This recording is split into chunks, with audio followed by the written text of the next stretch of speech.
Brought to you by NBC bearing, भारताची पहिली bearing उत्पादक।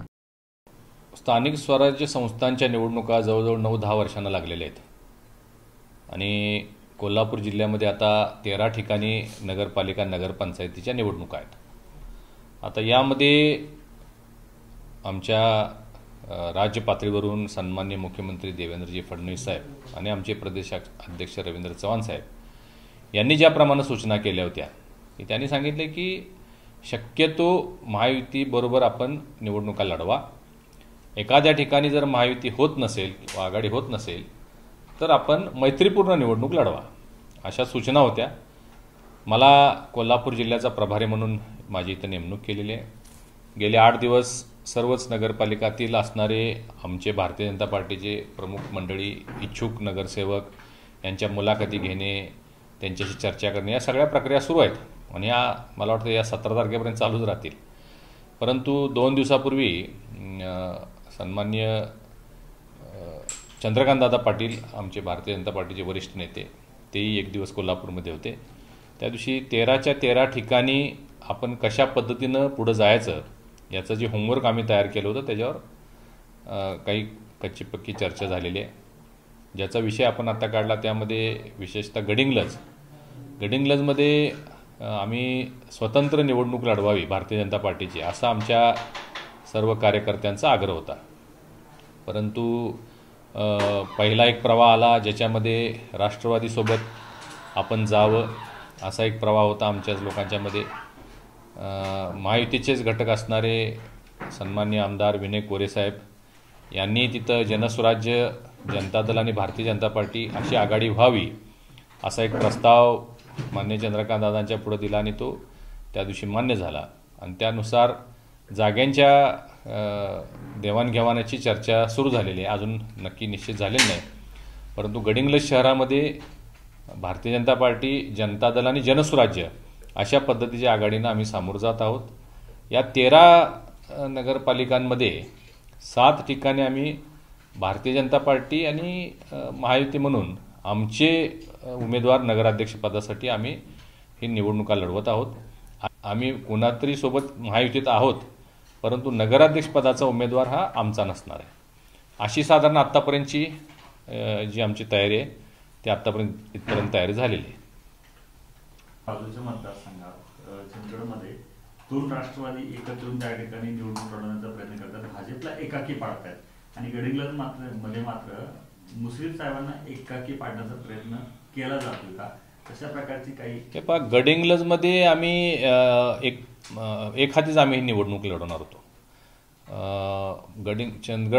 चंदगड तालुक्यामध्ये आम्ही एकाकी निवडणूक लढवणार होतो, कारण चंदगडमध्ये आमची पूर्वीपार ताकद आहे। नव्यानं आलेले आमचे आमदार शिवाजीराव पाटील यांनी संपूर्ण पॅनल नगराध्यक्षांनी सर्व उमेदवारी भाजपच्या चिन्हावर लढवण्याचा निर्णय घेतलेला होता, परंतु त्यांच्या काही स्थानिक शिवसेना असेल, राष्ट्रवादी असेल यांच्याशी चर्चा चालू होत्या।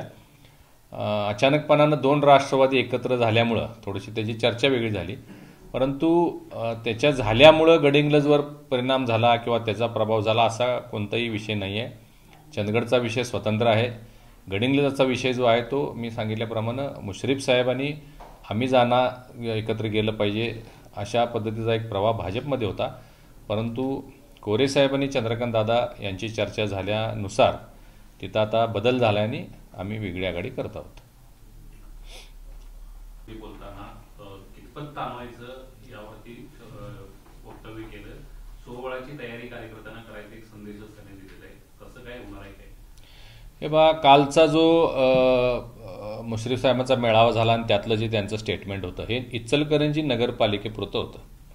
आता आपल्याला इचलकरंजी नगरपालिकेची परिस्थिती माहिती आहे। पारंपरिक तिथं भारतीय जनता पार्टी आणि आवाडे साहेब असे 2 प्रबळ गट आहेत।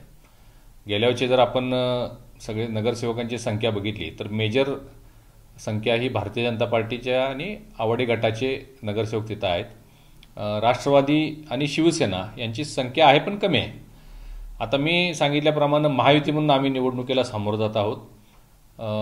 ज्या काही तिथं आता स्थानिक पातळीवर चर्चा सुरू असतील यामध्ये कुणी वरिष्ठ आम्ही नाही आहोत, काही नगरसेवक चर्चा करत असतील तर मला माहिती नाही, परंतु अशा काही चर्चा उद्भवल्यामुळं मुश्रीफ साहेब तसं बोलले असतील, पण मला वाटतं तसं काही घडणार नाही. आम्ही राष्ट्रवादी, मुश्रीफ साहेब त्यामध्ये असतील, शिवसेना आहे, खासदार धैर्यशील माने आहेत आणि आवाडे साहेब आणि हळवणकर साहेब, हे चौघं मिळून एकत्रित या निवडणुकीला इचलकरंजीच्या सामोरं जावं असा आमचा पूर्ण प्रयत्न असणार आहे. शरद पवारांना अजित पवार मात्र भाजपला वेगळं ठेवूनच जिल्ह्यातल्या निवडणुका लढवा अशा पद्धतीचा कार्यकर्त्यांना जिल्हाध्यक्षांना संदेश आहे, त्यावरती काय? आता पवार साहेब जे काही आदेश देतात ते काही विचारांती देत असतील. आता त्यांना त्यांची राष्ट्रवादी कशी चालते आणि भाजप का चालत नाही यावर मी भाष्य करणं योग्य नाही, परंतु कोल्हापूर जिल्ह्यामध्ये त्याचा फार काय परिणाम किंवा प्रभाव होईल असं मला वाटत नाही. कारण आम्ही इथं आता भारतीय जनता पार्टीचाच थोडासा वर्चस्मा सगळ्याच नगरपालिका, महापालिका, जिल्हा परिषदमध्ये राहील. त्यांच्या पक्षाने कोणासोबत जायचं हा त्यांच्या वरिष्ठांनी आदेश दिला, त्याबाबत मी बोलणं मला योग्य वाटत नाही. कालचा जो मोदींची लोकप्रियता जनमत हा नसून हा मशीनचा विजय आहे.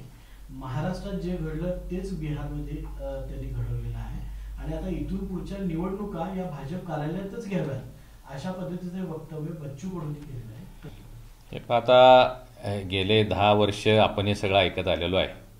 EVM घोटाळा होतो, त्याच्यानंतर वोट चोरी होते, संविधानमध्ये बदल होणार किंवा संविधान बदललं जाणार, अशा एक फेक नरेटिव्ह सेट करण्याचं काम कायमपणाने भारतीय जनता पार्टीच्या विरोधी असणारी ही आघाडी करत आलेली आहे, इंडिया आघाडी करत आलेली आहे.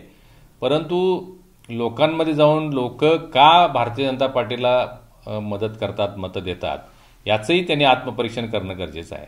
तुम्ही सगळे समजू शकता गेल्या 10 वर्षामध्ये देशभरामध्ये आमूलाग्र बदल झालेला आहे. मोदीजींच्या नेतृत्वाखाली देशामध्ये ज्या लोककल्याणकारी योजना सुरू आहेत ह्या गेल्या 60 वर्षात कधीही झाल्या नव्हत्या.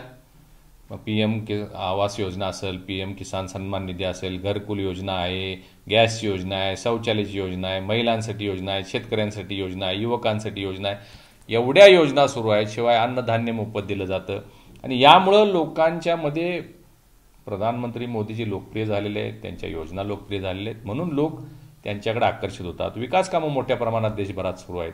रोड्स होत आहेत, ब्रिजेस होत आहेत, डॅम्स होत आहेत. 74 एअरपोर्ट होते, आता 160 एअरपोर्ट झालेले आहेत. हे दिसतंय लोकांच्या समोर. 1300 रेल्वे स्टेशन देशभरातले एका वेळी त्याचं भूमिपूजनाचा घोषणा करून एका वेळी या 1300 रेल्वे स्टेशनच्या आधुनिकीकरणाचं काम सुरू झालं. जे रेल्वे स्टेशन 50 वर्ष 100 वर्ष त्यांच्याकडे कोणी बघितलं नव्हतं. असे अनेक कामं केल्यामुळं लोकांच्या मनामध्ये, हृदयामध्ये प्रधानमंत्री मोदीजींचं स्थान निर्माण झालेलं आहे आणि त्यामुळं लोक मतं देत आहेत. हे ते स्वीकारायला विरोधी लोक तयार नाही आहेत. आणि मग हारल्यानंतर मला सांगा, 2024च्या लोकसभेच्या निवडणुकीमध्ये महाराष्ट्रामध्ये, UPमध्ये भारतीय जनता पार्टीला खूप मोठा फटका बसला. त्यावेळी मात्र हे लोक म्हणत होते लोकशाहीचा विजय झाला, एवढा म्हणजे पराभूत होऊन सुद्धा सरकार त्यांचं बनलं नाही, तरी सुद्धा ते अशा आविर्भावात होते की त्यांचं सरकार बनलं का काय. त्यावेळी सगळं व्यवस्थित होतं, त्यावेळी लोकशाही जिवंत होती, त्यावेळी EVM चांगले होते. परंतु विधानसभेला एकदम त्याच्या उलटा निकाल गेल्यानंतर मग लगेच लोकशाही खतरेमध्ये आले, मग संविधानचा विषय आला. तर हे सगळं आता याच्याकडे लक्ष देण्याची गरज नाही. खरं म्हणजे त्यांनी, विरोधी लोकांनी आत्मपरीक्षण करणं गरजेचं आहे. हे जी विकास कामं चालू आहेत, एक विकासाचं पर्व सुरू झालेलं आहे, विकसित भारताचा संकल्प मोदीजींनी केलेला आहे, त्याचं हे यश आहे असं मी मानतो. सुद्धा मोठ्या प्रमाणात आहे. सामनामध्ये आपण काय अपेक्षा करू शकतोय? सामनामध्ये टीकाच होणार. अंबादास दानवेंनी काल निवडणुकीमध्ये वक्तव्य केलं. दुसऱ्या बाजूला आजच रमेश चंद्रकांनी आताच घोषणा केली की BMCची निवडणूक काँग्रेस सोबळावरती लढेल. महाविकास आघाडी फुटण्याचे संकेत. काँग्रेस काही म्हणत असलं तरी देशातल्या जनतेनं आता काँग्रेससोबत जायचं नाही हे ठरवलेलं आपल्याला अनेक निवडणुकांमध्ये पाहायला मिळालेलं आहे. काल काही पोस्ट आम्ही वाचल्या ज्याच्यामध्ये असं म्हटलंय की राहुल गांधींच्या नेतृत्वाखाली होत असणाऱ्या निवडणुकांमध्ये हा 95वा पराभव आहे. मला एक्झॅक्ट आकडा माहीत नाही, परंतु तशा पद्धतीचे काही वाचनात आलेले आहेत. आणि राहुलजींचं नेतृत्व मान्य होत नाही हे आपल्याला अनेक वेळा पाहायला मिळालंय. तुम्ही बघा त्यांची वक्तव्य कशी असतात. विकासाबद्दल ते कधी बोलत नाहीत, जनहिताबद्दल ते बोलत नाहीत, देशाच्या नागरिकांबद्दल ते बोलत नाहीत. फक्त निगेटिव्ह प्रचार करणं हे लोकांना आवडत नाही. आणि जो प्रयोग त्यांनी केला, तुम्ही बघितलं की बिहारमध्ये छठ पूजेला त्यांनी नावं ठेवण्याचं काम केलं, मोदीजींच्या काँग्रेसचे काही लोक मोदीजींच्या आईबद्दल काही वक्तव्य केली गेली आणि जाऊन तलावात तिने कुठल्या नाल्यामध्ये उडी मारली, असे काही अशा गोष्टीतून मतं मिळतात का, याचं कधी ते चिंतन करणार आहेत. आणि त्यामुळं काँग्रेसचे लोक काही जरी म्हणत असतील, म्हणजे एकटा गेलं का, आणि काल मोदींचं स्टेटमेंट तुम्ही वाचलं असेल की काँग्रेस ज्यांच्यासोबत जाते ते तो संपवण्याचा कार्यक्रम काँग्रेसचा सुरू आहे, असं काल मोदी स्टेटमेंट दिलं. आणि हे मला वाटतं वस्तुस्थितीला धरून ते स्टेटमेंट आहे. त्यामुळे ते काय बोलतात एक आहे या पद्धतीत त्यांची एवढी पिछाट होत आहे. एकटे गेल्यावर काय होईल हे आता म्हणजे काळ ठरवेल मला वाटतं. काल मोदीजींनी सांगितलं माय फॅक्टर चालू झालेला आहे, MY महिला आणि युथ हा माय फॅक्टर महाराष्ट्रामध्ये आता कधी चालू होणार आहे, याच्यासाठी नवीन रणनीती काय आहे? महाराष्ट्रामध्ये नुकत्याच आता 2024ला विधानसभा झालेल्या आहेत, यामध्ये ऑलरेडी हा फॅक्टर सुरू झालेला आहे. तोच फॅक्टर आता बिहारमध्ये झालेला आहे, महाराष्ट्रामध्ये झालेला नाही असं नाही आहे. तुम्ही बघा चौफेर विकास महाराष्ट्राचा होत आहे, चौफेर मोठ्या प्रमाणात उद्योग येत आहेत, रोजगाराच्या संधी निर्माण होत आहेत, इन्फ्रास्ट्रक्चर डेव्हलपमेंट होत आहे. आणि जे 3 पक्षांचं महायुतीचं सरकार राज्यामध्ये आहे त्यांना लोकांची मोठ्या प्रमाणात पसंती आहे. याचं चांगलं उदाहरण आपल्याला या सगळ्या प्रक्रियेतून पाहायला मिळालं. आता परवा झालेला अतिवृष्टीचा जो प्रकार आपण मराठवाड्यामध्ये पाहिला, त्यामध्ये तातडीनं एवढ्या मोठ्या प्रमाणात मदत दिली जाईल किंवा मिळेल असं अपेक्षित नसताना सुद्धा जवळजवळ 31,000 कोटी रुपयाची घोषणा केली आणि बहुतांश रकमा या शेतकऱ्यांच्या खात्यावर जमा झाल्या. आज नवीन एक GR काढलाय, त्यामध्ये ज्यांच्या जमिनी खरडून गेलेल्या आहेत त्या सगळ्या मोफत शासनाच्या वतीने करून दिल्या जातील असं सांगितलं. हे अनेक प्रकारे हे सरकार लोकप्रिय व्हायला लागलेलं आहे. त्यामुळं महिला असतील, युथ असतील, शेतकरी असेल किंवा रोजगाराची उपलब्धता असेल, या सगळ्या बाबतीत महाराष्ट्र सरकार आमचं कार्यरत आहे आणि त्याचा लॉंग टर्म इफेक्ट आपल्याला भविष्यात पाहायला मिळेल. Brought to you by NBC bearing, भारताची पहिली बेअरिंग उत्पादक.